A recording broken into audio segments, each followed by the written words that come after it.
This is Nick. This is Jack. Welcome back. It is Monday, April 22nd, and today's pod is the best one yet. It's a TBOY. The top 3 pop business news stories you need to know today. Big week for the pod. Jack, we got our New York Live Show and count them down like, 72 hours, man? Yeah, we have the New York City TBOY Live Show. It's this Wednesday. Huge studio audience. I'm planning to dress up in pinstripes. Oh my God, you're going to look fantastic. I can't wait till we can look out and be like, studio audience, how are you? We are flying from San Francisco to New York City. We both just packed our bags. We got the hotel. I'm bringing my dog, River, by the way. You should come to the show. Yetis, if you are in New York City this week, we can't wait to meet in person. We are really pumped to see you. But Jack, what are the 3 stories for today's TBOY? For our first story, open up your Instagram and you'll notice something new.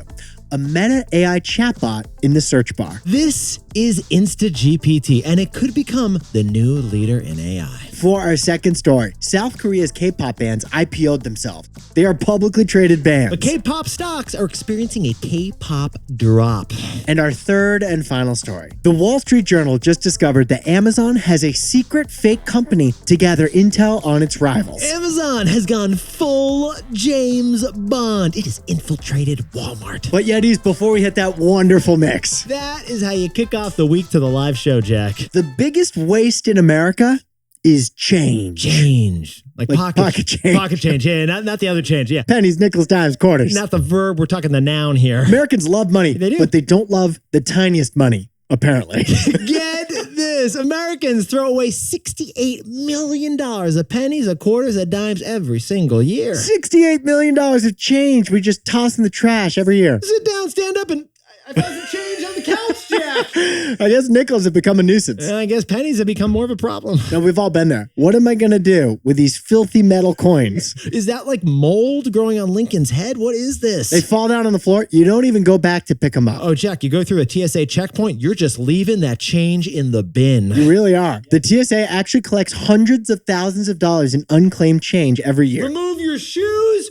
remove your liquids, and leave your $50. But plot twist. Yes. Your lost change is actually somebody's business. This is shocking, but there is a startup called Reworld that is actually collecting unwanted change as a business. This sustainable trash company sifts through the cartons, the containers, and the crumbs to find those coins. And from 550,000 tons of trash, they've collected $10 million of lost change. Your lost dime is their new dime. Your lost penny is their profit. So, Jack, what's the takeaway for all our buddies who have simply lost and tossed their change? One man's trash is another man's treasure. And your perspective on change is about to change. When I was a kid, finding change around the house was my primary source of income. I think you told me about that hobby. I kind of felt bad. Pro tip, between the dryer machine and the dryer door, that little crease there is loaded with quarters. George Washington, you are all mine. Couch cushions? Yes. $10. It's not a futon, it's a gold mine. Jack, let's hit our 3 stories. 15 years before this song, 2 boys from the Northeast met in the dorm. They had an idea that caused a cultural storm. It's the best one yet, but the best is the norm. Jack, Nick, that's it. I don't even think they need to practice. 50%, that's a fat tip. TBOY City on your at-list. If you know, you know, cause we ready to go. We can't wait no more, so just start the show. Start the show. For our first story, Mark Zuckerberg just shocked the world, not by launching a ChatGPT competitor, but by immediately sticking that AI chatbot into your Instagram. That's right, Instagram just came after ChatGPT. Yetis, we've said it before. Mark Zuckerberg's only original idea, his only one, was Facebook, which he invented in 2004. And it was the Facebook back then.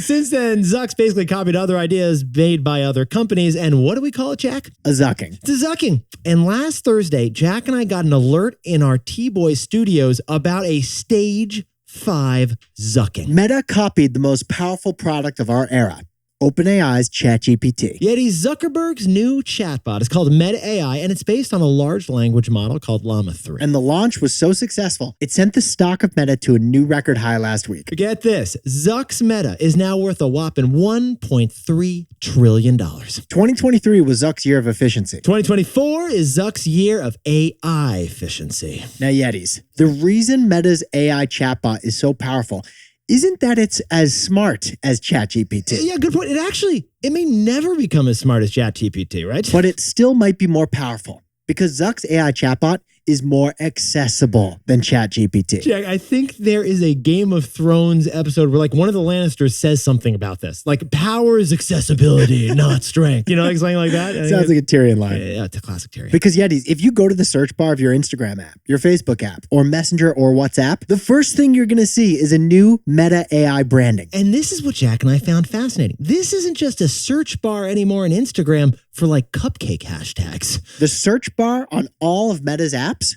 are now an AI chatbot. We repeat again, you go on Instagram, you're not just typing the name of the person you're trying to Facebook stalk. Now it's about typing questions. I just opened Instagram and I went to the search bar and I typed in, how long does it take to bake an entire chicken? And what ended up happening? Meta's AI chatbot told me that a 4 to 5 pound chicken takes an hour and a half at 4:25. If you would type that into Instagram like a week ago, you would have gotten some weird chicken profiles, dude. Yeah, weirdest Instagram account you've ever seen. So besties, pause the pod. Instagram is now not just a threat to ChatGPT. Instagram is now a threat to Google search. They just turned their search bar in the Instagram app into a web browser that has AI answering your questions. And that's not the only thing Zuck did, was it, Jack? He even created a standalone website called meta.ai that will compete with google.com. There's some drama going down in the Bay Area, man. So, Jack, what's the takeaway for all our buddies over at Instagram? The two most powerful terms in tech are free and frictionless. Free and frictionless, like biceps. Yeah, when a tech product is free and frictionless,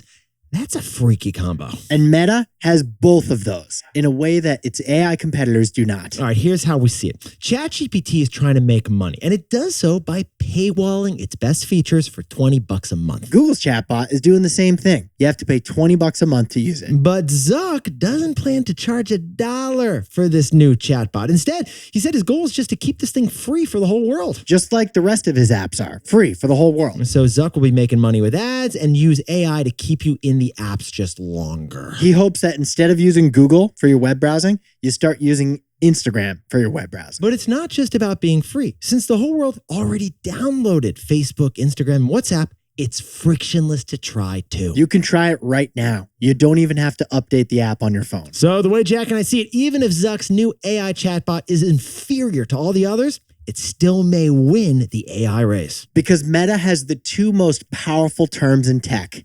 Free. Boom. And frictionless. Boom. For our second story, from South Korea to Coachella, K-pop bands are living their best lives right now. But the real surprise about K-pop bands is that there are K-pop stocks. And those K-pop stocks have popped and dropped. Yes. Every time we cover K-pop on the show, a huge section of our audience goes nuts. We love it. It's fantastic. Jack, do these words mean anything to you, by the way? A guy whose heart bursts when the night comes. A sexy lady, whop a Gangnam Style. The last bit does. Yeah, that's the translation of Gangnam Style, which is, for nearly 5 years, the most watched YouTube song of all time. Baby Shark Dance took the crown. It's also a prime example of K-pop, which is South Korean pop music. K-pop is South Korea's top export after cars, smartphones, and cosmetics. Get this, K-pop music is 2% of South Korea's GDP. But it's also taken on the U.S. music charts. Oh, yeah. Can we interest you in some Blackpink, some Red Velvet? They've been selling out in the United States. At Chicago's Lollapalooza, New Jeans was the #1 performer. Oh, and BTS was so popular, McDonald's made their first huge meal named after them. But here's the big surprise. South Korea actually has 4 publicly traded K-pop stocks. We repeat, there are 4 publicly traded K-pop band stocks in South Korea with a competitive advantage that's that they're handsome. And Wall Street is so bullish on the Bantam Boys that the label that owns BTS went public. Yeah, just to sprinkle on some context here, this is like if Taylor Swift Inc. was traded on NASDAQ, man. If all of Taylor Swift's business was publicly tradable, and the ticker symbol would be Eras. What's in your portfolio? Oh, I got a Weezer ETF. This was literally our ask of Taylor Swift last year, by the way. Now, Yetis, here's what Jack and I found fascinating about this story. Jack, what's the best way to understand K-pop stock? Go to a concert. Go to a BTS concert. Get a Jungkook poster and you're going to understand what we're talking about. But Jack, what's the second best way to understand K-pop stocks? Jump in TBOY style to the earnings report of Hybe. Hybe. It's a $7 billion entertainment company that owns all the rights to the mega popular K-pop band BTS. Now, lately, if you follow BTS, you know their band members have been going solo, so that has helped them scale the number of albums they're selling. All the members are also under the label of Hybe. Now, Jack, when we checked out the financials... Oh, they're looking fantastic. Oh, what are we seeing, man? Revenues jumped 23% last quarter from the year before. Profits are up 20%. And concert revenue is up 40%. Oh, plus, the growth strategy for Hybe is spreading their K-pop stars abroad. Coachella's first weekend, La Seraphim opened. And yet, despite those fantastic numbers that just took the stage, which, by the way, your voice would be K-pop good, man. It would be very K-pop. I don't know about that. Despite those Billboard wins, K-pop stocks have not been popping. All 4 K-pop stocks are down so far this year. One of them by 40%. But besties, here's the news. Goldman Sachs, the American investment bank, thinks that K-pop stocks deserve more star attention. Goldman Sachs, that we need to treat these K-pop stocks more like the talent. Goldman Sachs just put a buy rating on the K-pop stocks of South Korea. So Jack and I whipped up the takeaway. Jack, what's the takeaway for all our buddies who are K-pop band stocks? Music is about the notes. Investing is about the metrics. Yetis, here's the interesting thing. Goldman thinks that the problem isn't K-pop's business, it's K-pop's analysts. We've been looking at the wrong metrics. Because investors have evaluated music traditionally by looking at album sales. Because historically, album sales are what reflect the number of fans, so that should reflect the sales potential of like a band. But Goldman thinks the better metric is concerts, merch sales, and meetups with fans. Like offline audience interaction. Right, that's what they think we should be focusing on, not the albums. They think offline meetups reflect intensity of engagement from fans, and that's the real indicator of profit potential. Well, remember what Jack and I said, K-pop concert audiences grew 40% last year, and they doubled the number of bands that they're taking on tour. So yes, K-pop stocks are down, but Goldman thinks they should pop up. Goldman thinks that we've been listening to the wrong metrics. For our third and final story, this one's wild. Amazon's newest product, it's a secret spy business. Amazon created a fake company just to spy on the competition. True story. And they managed to infiltrate Walmart, eBay, and Shopify. Jack, we've got an interesting assignment for you. Have you ever heard of the name Big River? Does Big River mean anything to you? No. Yetis, Big River is actually an online store for stuff. I just checked it out. Big River sells beach chairs, sneakers, pajamas with Spider-Man on. Yeah, they're selling classic stuff. Big River, they got a warehouse, they got a website, they sell things on online platforms. Last year, they made $1 million in revenue, $125,000 of which was sold through Walmart. When you jump in TBOY style like we did and go to their website, it says, we at Big River are entrepreneurs, thinkers, marketers, and creators. Big River is actually a real business that sells stuff through Walmart and others. But funny thing, it's also a fake business. Get this, Yetis. Big River is actually secretly owned and operated and founded by Amazon. Thanks to some fantastic investigative journalism from the Wall Street Journal. This is wild. We know that over the last 10 years, Amazon created a secret, separate company just to spy on rivals. Big River. Amazon staff used Big River to go undercover, and then they would sell things on Walmart and eBay to learn how their rivals worked. They'd pretend to be an unaffiliated company and try to sell products through Walmart stores. This is corporate espionage. This is capitalist spying, Jack. The name's Bezos. Jeff Bezos. How do you like your packages, Jeff? Shake and not stir. Exactly. That's what I was hoping you would say that. Yetis. This all began back in 2015 at Amazon when their codename Project Curiosity became an internal plan to study competition. From that secret internal project, they launched a real company called Big River, and they filled that company with Amazon employees, but erased Amazon from their identity. They scrubbed it CIA style, like no mention of Amazon in their email addresses, in the legal registration, not even on the website, no signs of Amazon. They went full Jason Bourne. Totally. Big River would go to e-commerce conferences and introduce themselves as employees of Big River. They even trained their employees on how to respond if word got out about an Amazon connection. Like the CIA does the same thing. Oh, and then Amazon, they even took this spy concept international because to understand Japanese e-commerce companies, they did the same thing. They created a brand called Not So Ape. It's like a real brand. Yeah, it's a streetwear brand in Tokyo that sells like sneakers, hats, and skateboards, but it's owned secretly by Amazon. It's a front used to understand logistics. So Jack, if that even is your real name, what's the takeaway for our buddies over at Amazon? Is this ethically wrong or is this innovatively right? All right, Yetis, what Amazon is doing here is actually a real common thing. It's called benchmarking, researching competition to make sure your own company is staying ahead. Plenty of companies do benchmarking. Car companies, for example, they buy the new car of the competition and then dissect it to understand how it works. But what Amazon's doing, creating a fake company with real factories, real employees, and like really $1 million in revenues, that seems like benchmarking to the extreme. We've never seen that. But is Amazon's secret spy business ethical? We're not sure. Yeah, because like it feels ethically wrong to do business under false pretenses. Yeah, and the omission of truth to Walmart that we're actually owned by Amazon, that's kind of the same as a lie. Or, on the other hand, was Amazon's secret spying business innovatively right? Yeah, after all, Amazon could have found out the same information by hiring former Walmart employees or paying market research providers. Instead, they cut out the middleman and did it themselves. Yeah, maybe this was just a creative level of research with wildly innovative approaches. Either way, this is benchmarking to the extreme. We need to understand where you draw the line. Yeah, like if a chef, Jack, goes to a rival restaurant and like orders the chicken cordon bleu and then asks the waiter for some intel and brings it home with him and studies it. That's probably fine. Yeah. Unless they go in as disguised as someone else. So Yetis, this is what Jack and I have been wondering all day. Like Amazon's fake, real multi-million-dollar business that's a spy business, it brings up a new business debate. We want to know from you. Corporate espionage is legal, but is it ethical? Hit us up at TBOY Pod. Jack, can you whip up the takeaways for us to kick off the New York Live Week?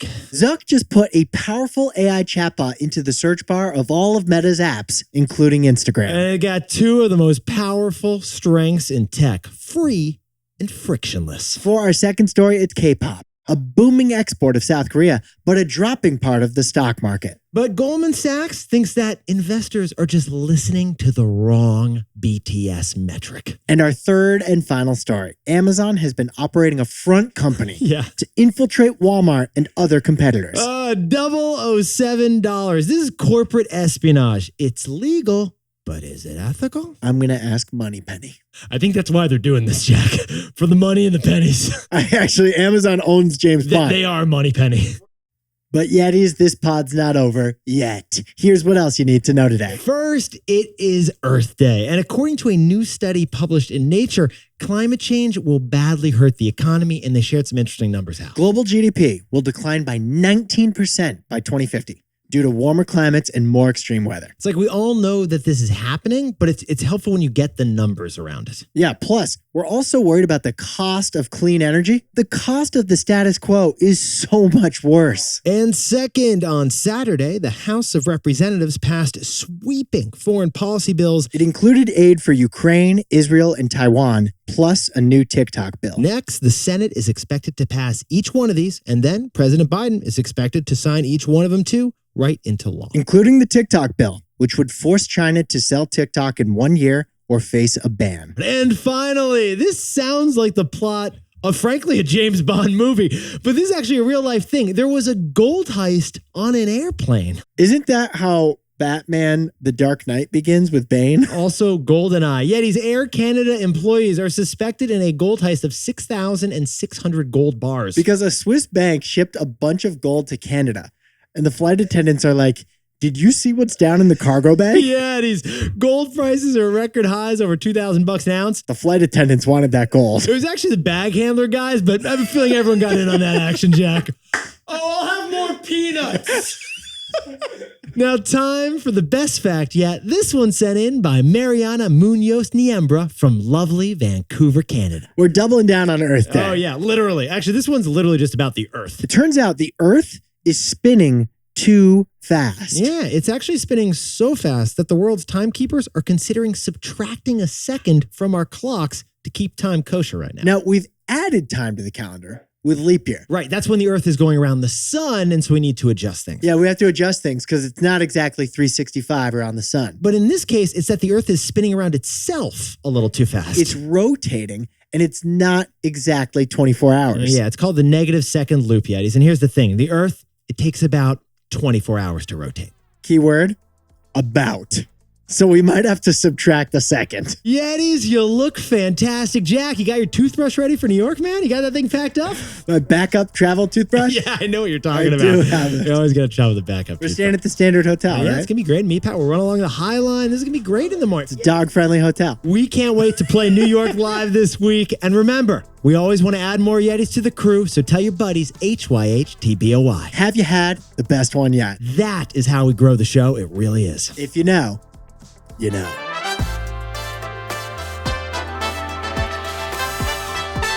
And before we go, a happy quarter birthday to me, which you didn't mention earlier, Jack. I missed your 1/6th birthday. I missed your 1/5th birthday. I wasn't expecting a gift. You're expecting 1/4 of a gift. I was. Yetis, and happy birthday to Judy Slivins in Fort Lewis, Washington, an Army service member and Cobra commander. Thanks for your service, Judy. And Kaylin Cunnote in Antioch, Illinois, has got a birthday and a residency acceptance to Columbia University. You're going to have a blast. Columbia is just amazing. Really good mofongo in the neighborhood around Columbia Med School. Get that mofongo. And Max and Alana in Asheville, North Carolina are moving in together. Not too shabby. Congratulations. And happy birthday to Ava Perez from Verona, Wisconsin. Legendary Yeti on Wisconsin. And happy 2nd anniversary to Angela and Joseph in Tulsa, Oklahoma. And Mike Wong has got a new job down in San Mateo, California. Congratulations, Mike. And congrats to Alex Chang, starting a new job in Torrance, California. And to everyone else whose 1/4 birthday it is, ha. Oh, yeah, I see what you did there.